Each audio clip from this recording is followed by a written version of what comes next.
आपको तफसीलन इस केस के बारे में बता देता हूं, फिर उसके बाद भी अगर आपको कोई सवाल आपका होगा तो उसके बाद उसका जवाब दे दिया जाएगा। 16 अगस्त शाम को तकरीबन 10 बजे शहजादा नाम की एक लेडी जो कि श्रीनगर की रहने वाली है और डिसीज्ड नूरुल हबीब की सिस्टर हैं, वो पुलिस पोस्ट सिदड़ा में कॉल करती हैं और कहती हैं कि मेरे फ़ोन मेरे ब्रदर उठा नहीं रहे हैं, काइंडली आप हमारे घर पर जाएं और एक बार देखें कि सब चीज़ें ठीक हैं। इस कॉल के बाद जब हमारी टीम तभी विहार सिदरा में लेन नंबर 32 में जो घर है वहाँ पे जाती है तो देखते हैं कि घर जो है वो अंदर से बंद है। वहाँ घर से फाउल स्मेल आ रही थी। इस चीज़ पे शक करते हुए हमारी टीम ने ताले तोड़े और घर के अंदर गए। वहाँ पे 4 बॉडीज़ मिली। पहली बॉडी नूरुल हबीब जो श्रीनगर के रहने वाले हैं, दूसरी बॉडी सकीना बेगम जो कि डोडा की रहने वाली हैं, उनके बेटे उनके ग्रैंडसन सजाद अली और उनकी बेटी जिनका नाम रुबीना बानो है। ये 4 बॉडीज हमें लेन नंबर 32 के घर से मिली। उसके साथ में ही एक और घर है जो सकीना का घर है लेन नंबर 33 में। जब टीम वहां पर गई उन्होंने देखा कि घर जो है वो दरवाजे जो है अंदर से बोल्टेड हैं। जब उन घरों को उनके दरवाज़ों को तोड़ा गया वहां पे 2 बॉडीज थी। पहली बॉडी जफ़र सलीम जो कि सकीना के बेटे हैं और स्पेशली एबल्ड चाइल्ड हैं। दूसरी बॉडी सकीना की बेटी जिनका नाम नसीमा है उनकी मिली। टोटल 6 बॉडीज को पुलिस ने अपनी कस्टडी में लिया और गवर्नमेंट मेडिकल कॉलेज जम्मू में ऑटोप्सी के लिए इनको लेके आए। पोस्टमार्टम जो है वो मैजिस्ट्रेट की प्रेजेंस में हुआ। पोस्टमार्टम पूरा वीडियोग्राफ हुआ है और बोर्ड ऑफ डॉक्टर से हुआ है। उसके बाद विसरा के सैंपल्स जो हैं केमिकल एग्जामिनेशन के लिए एफएसएल में भेजे गए हैं, जिसकी रिपोर्ट अभी तक अवेटेड है। इसमें सिट कॉन्स्टिट्यूट हुई और सिट को हेड किया संजय शर्मा साहब एसपी रूरल जम्मू जो मेरे साथ मौजूद हैं। सिट के मेंबर्स रहे SDPO Nagrota, SHO Nagrota, incharge police post सिदड़ा।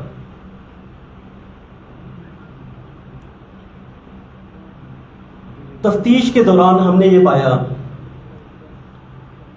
कि नूरुल हबीब जो श्रीनगर के रहने वाले हैं तकरीबन 1997 में, आज से 25 साल पहले ये जम्मू में मूव किए। कंसल्टेंसी का ये काम करते थे और इनके घर में सकीना नाम की जो लेडी है डोडा की रहने वाली है वो एज ए डोमेस्टिक हेल्प काम करती थी। मेडिकल इश्यूज भी थे इनके, इन द सेंस कि मैंने पहले ही बताया 2 बच्चे डिफरेंटली एबल्ड थे, स्पेशली एबल्ड थे। उन वजह से ये फैमिली काफ़ी ज़्यादा डिपेंडेंट थी नूर जो हैं उनके ऊपर फाइनेंशियल मैटर्स में, और डोमेस्टिक हेल्प के लिए ये उनके घर में काम करते थे।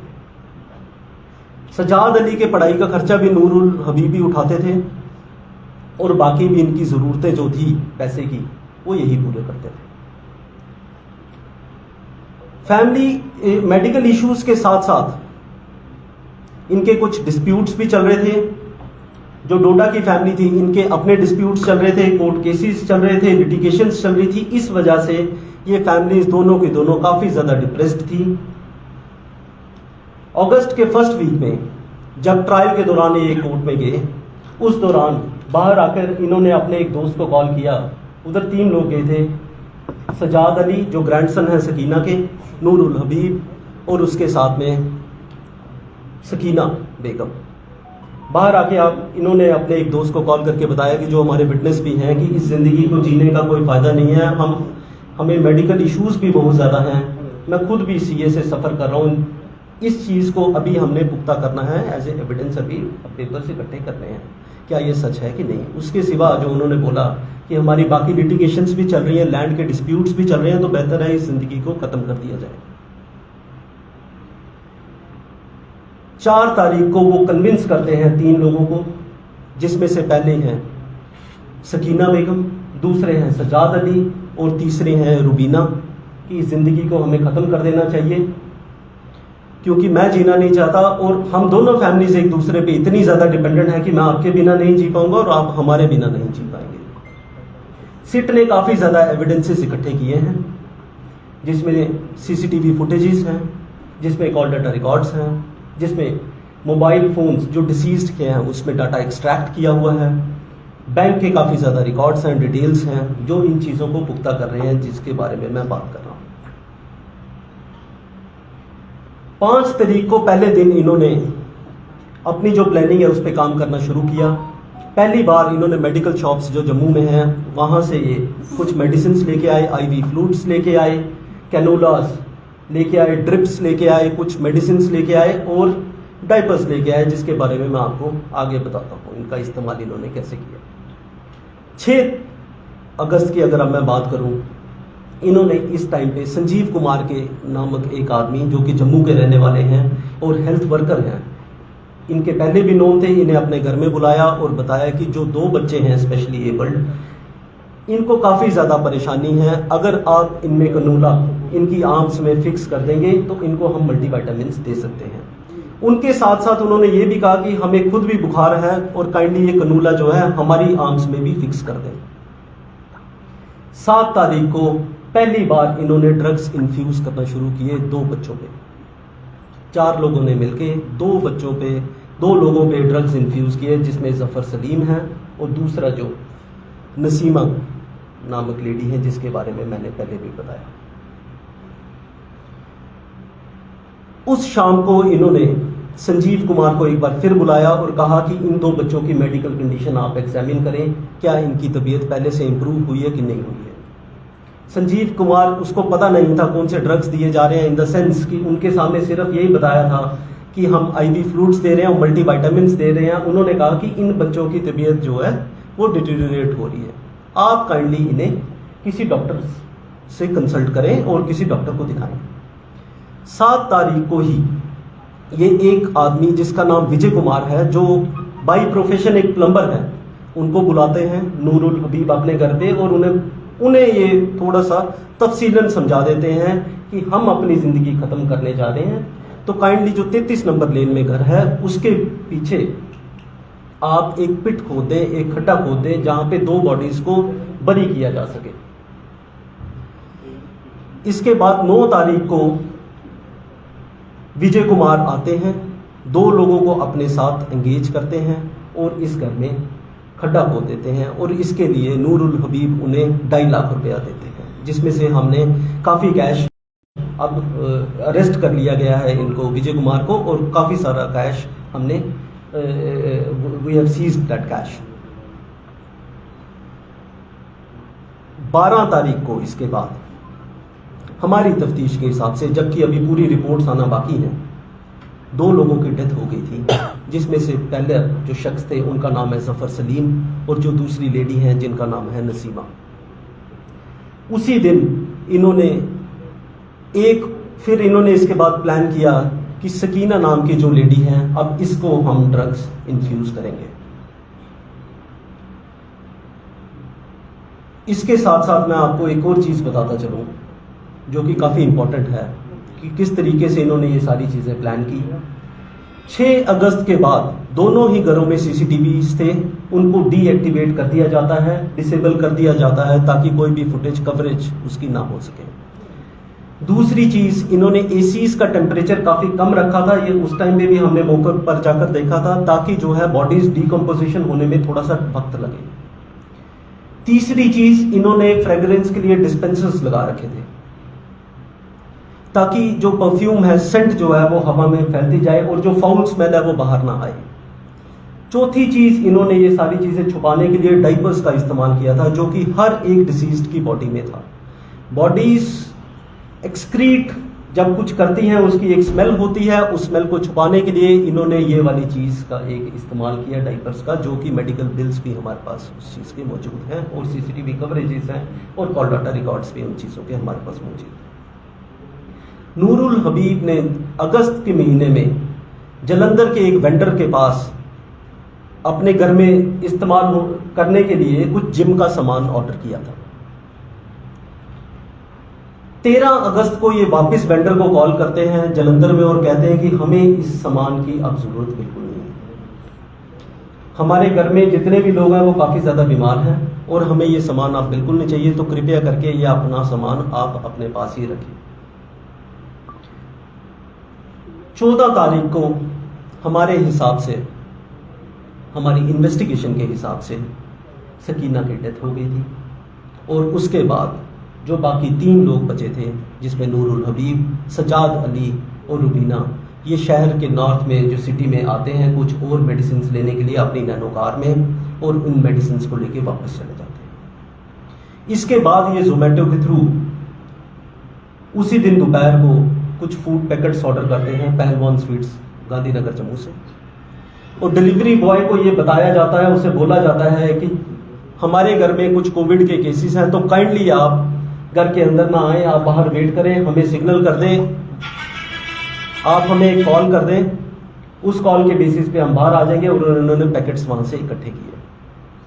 14 तारीख की शाम को इन्होंने फिर एक बार संजीव कुमार को अपने घर में बुलाया और जैसे कि नॉर्मली अगर कोई पेशेंट बीमार होता है कानून लाज को फिक्स करने के लिए, उसको फ्लश आउट करने के लिए, उसको क्लियर करने के लिए उस चीज़ की मदद ली। 15 तारीख को सुबह तक हमारी इन्वेस्टिगेशन के हिसाब से रुबीना की भी डेथ हो गई थी। लास्ट टाइम इन्होंने संजीव कुमार को अपने घर पे बुलाया, जिनको इल्म नहीं था कि ये किस लिए ये सारी चीज़ें हो रही हैं। वो उस टाइम तक यही सोचते रहे कि शायद ये इनको ठीक करने के लिए है। और जो नैनो कार है उसमें ये 2 लोग बैठे घर के बाहर और एक बार फिर से मेडिकल एडवाइस ली और बोला कि हमारे कैनूलास को, नए कैनूलास को एक बार फिक्स कर दें। 15 तारीख की शाम को हमारी तफ्तीश के हिसाब से इन 2 लोगों की भी डेथ हो गई थी। और जैसे कि मैंने प्रेस कॉन्फ्रेंस शुरू की थी कि 16 की तारीख की शाम को हमें कॉल रिसीव होती है।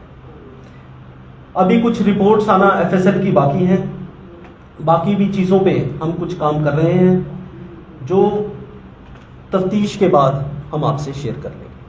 अगर आपका कोई सवाल है तो काइंडली आप एक एक करके नहीं, ऐसा बिल्कुल नहीं आया। It has not come to for. Sabina ने डोडा में 38 लाख की प्रॉपर्टी बेची है, वो कैश कहाँ है? वो कैश इन्होंने यूज किया है। ये घर भी खरीदा है इन्होंने जो 33 नंबर लेन में है, जिसका मैंने जिक्र किया है, और बाकी जो थे इन्होंने अपने खर्चों पे वो पैसा इस्तेमाल किया था। तो कुछ बैंक में भी अभी इनका पैसा जमा है। मेडिसिन कौन सी यूज की कि 6 तारीख को उन्होंने लगाया और 12 तारीख को डेथ हो रही है, 6 दिन उनको कैनुला लग रहा है। 7 तारीख को कैनुला 6 को फिक्स किया, मेडिसिन 7 को इन्फ्यूज की, 12 तारीख को हमें लगता है डेथ हुई।